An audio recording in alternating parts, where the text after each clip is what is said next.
All right. Anything? So how's the offense look so far this week? Just generally, just give it all to me. So how's the offense like? I don't know. I'll let you know Saturday about 4. No, they're doing good. You know, excited. We've got a couple of things. Gonna get some other guys in the game. You know, I think Alex has had a good week of practice. It was nice to see him back out. No, excited about this weekend. Maybe Kenny Walker maybe make a little bit. Yeah, I love to see Kenny. Kenny, you know, his reps picked up this last game. I'd like to see the ball get thrown to him, you know, a little bit this weekend. What does he present? Speed. When you're facing Washington, what have you seen that he would?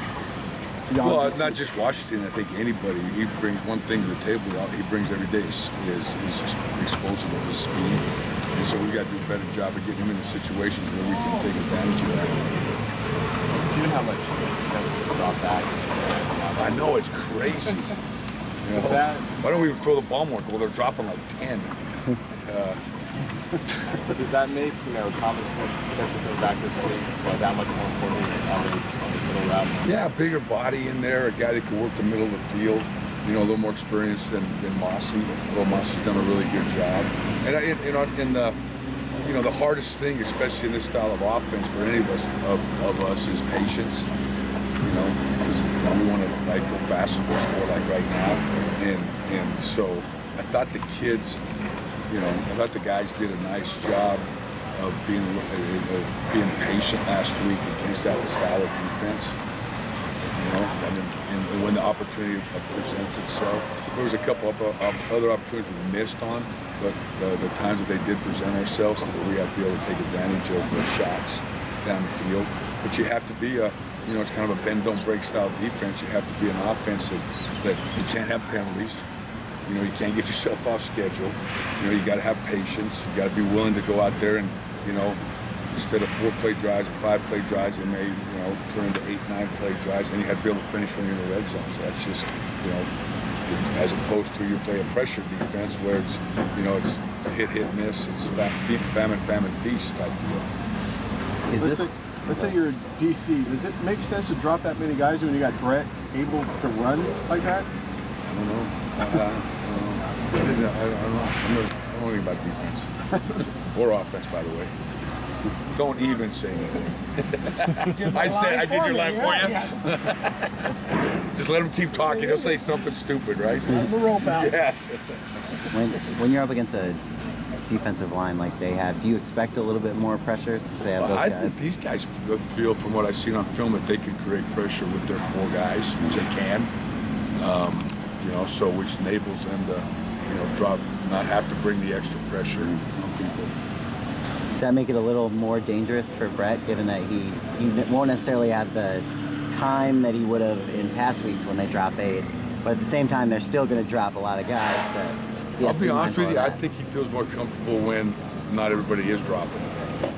Even though the pass rush may pick up a little bit and a little more pressure in the pocket, I think obviously he's a quarterback. The less guys are back there, easier it is to hopefully find guys. It's like the sacks we had last week. I think all but the one where he got a little deep on his drop and Connor got beat on the edge for a sack. All those are like coverage sacks. I mean, they got guys covered up there. They're in a max coverage, and he's looking, and at some point it breaks down. So I don't know. We'll see what happens. What has Nate Starks done in recent weeks that maybe he's improved on most? Yeah, I think he's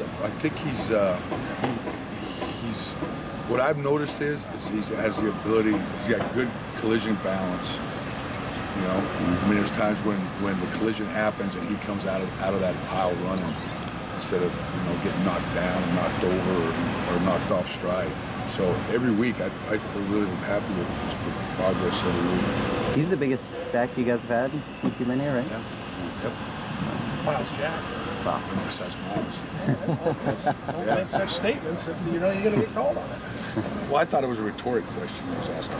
You said, is this the biggest back you've had? No, Miles Jack would be the biggest. Okay. Was that better? Okay, thank you. It's much better than Coach's job. Yes. Anyway, anything else? When you're scheming against a pass rush like that, but this one might be a little bit different. They get more pressure in the middle through Danny Shelton. Is there anything that you do to adapt to that? Yeah, tell your guards to help Jake as often as they can, right? Yeah, I mean, you're always looking at who can ruin the game for you. Who's the problem, and he's definitely a guy you got to be aware of. You just can't ignore him.